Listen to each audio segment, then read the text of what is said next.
오늘의 10분 말씀. 잠언 13장 1절부터 13절입니다. 13절 한 절 읽겠습니다.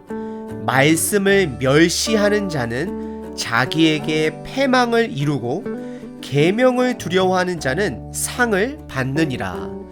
잠언 12장은 잠언의 뿌리 부분을 다시 한번 강조하는 장이었습니다. 지혜의 근본은 여호와 하나님을 경외하는 것이고 의인의 결과는 생명이고 악인의 결과는 죽음이라 강조했습니다. 오늘 본문 잠언 13장에서는 의인과 악인의 특징을 이야기하며 언어와 재물을 중심으로 가르침을 주고 있습니다.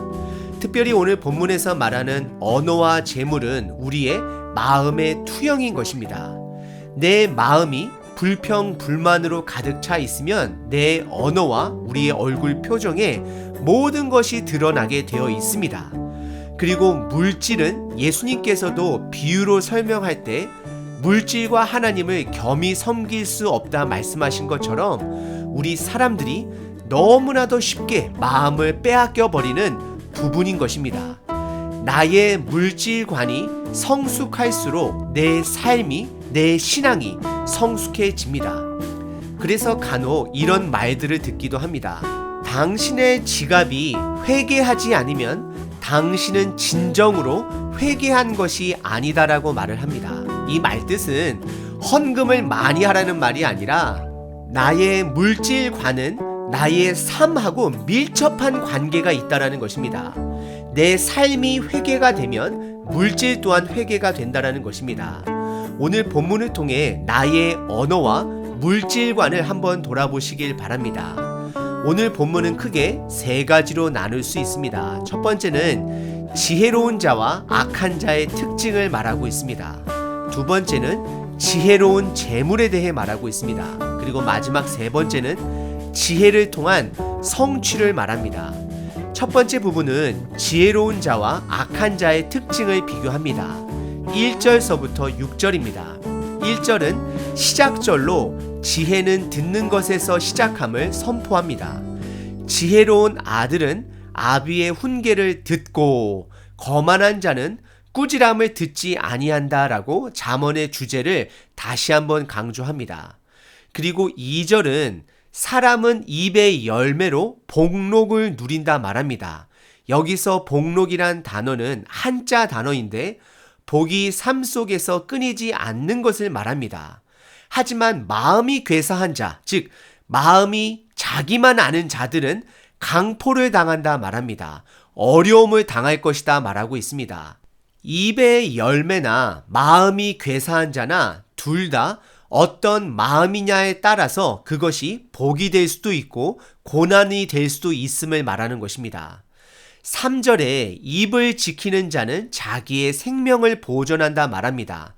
이것은 절제와 정직을 말하는 것입니다. 우리 말에는 절제와 정직이 있어야 합니다. 그리고 이어서 입술을 크게 벌리는 자는 멸망이 올 것을 말합니다.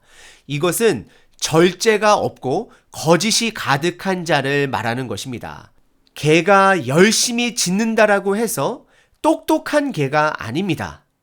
사람이 그냥 떠든다라고 해서 지혜가 있는 것은 아닙니다. 지혜는 하나님을 경외하는 마음에서 절제와 정직을 통해 드러나게 됩니다. 그리고 4절은 게으른 자는 마음으로 원하여도 얻지 못하지만 부지런한 자의 마음은 풍족함을 얻는다 말합니다. 우리 말에 행동이 있어야 함을 강조합니다. 말만 살아있고 행동이 죽은 자는 결국 생각이 죽은 자입니다.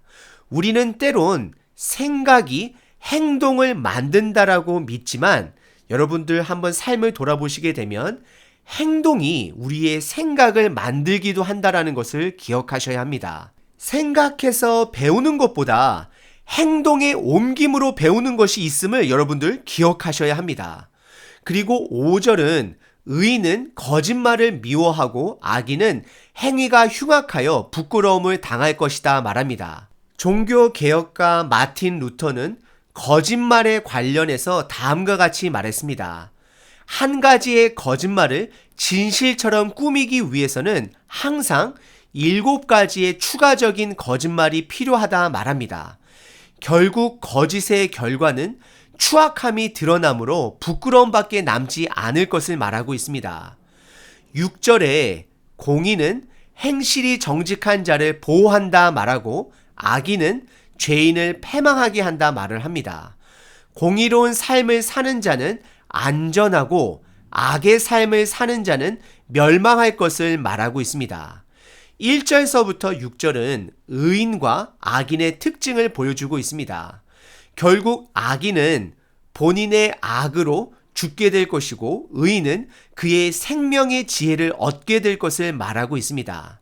사람들은 본인의 생명을 가장 소중하게 생각하면서도 동시에 생명만큼 소중하게 다루지 않는 것도 없습니다.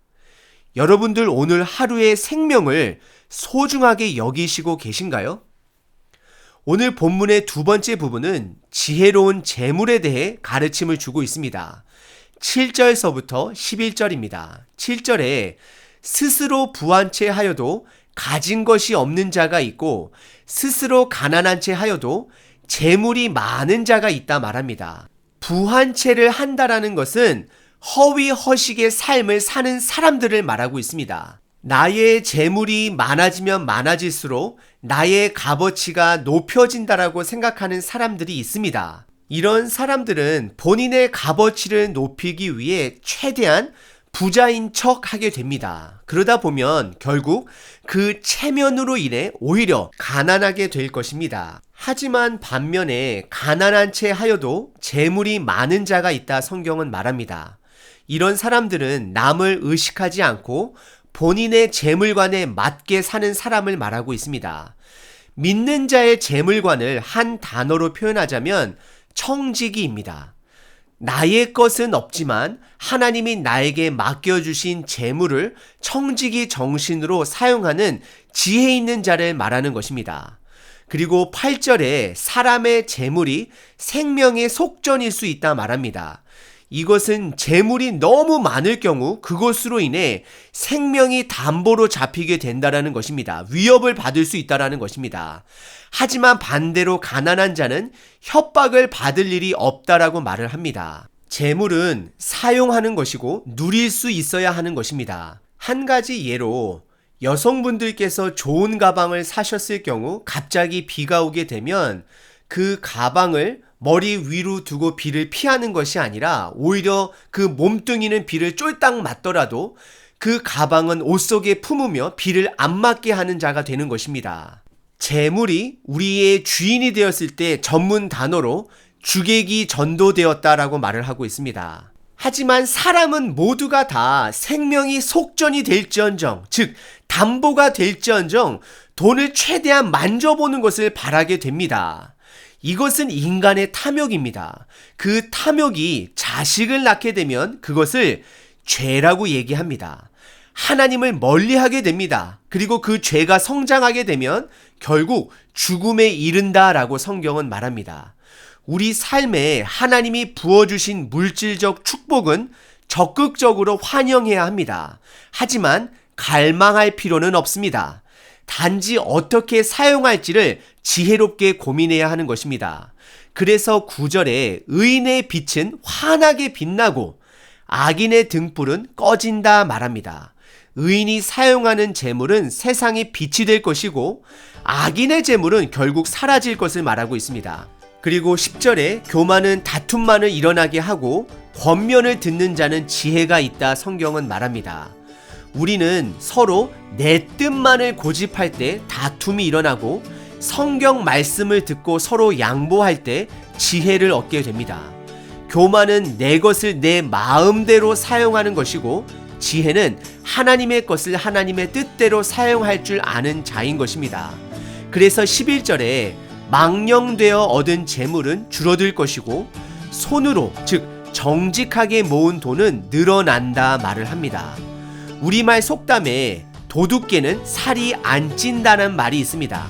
남의 것을 탐하는 자는 재물을 모으지 못함을 비유적으로 이루는 말입니다.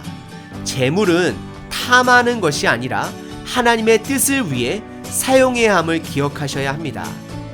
그리고 오늘 본문의 마지막 절은 지혜를 통한 성취를 말하고 있습니다. 12절과 13절입니다. 12절에 소망이 더디 이루어지면 마음을 상하게 하지만 소원이 이루어지면 그것이 곧 생명나무라 말하고 있습니다. 우리의 소망을 물질 또는 악에 둔다라면 그것은 사라질 것입니다.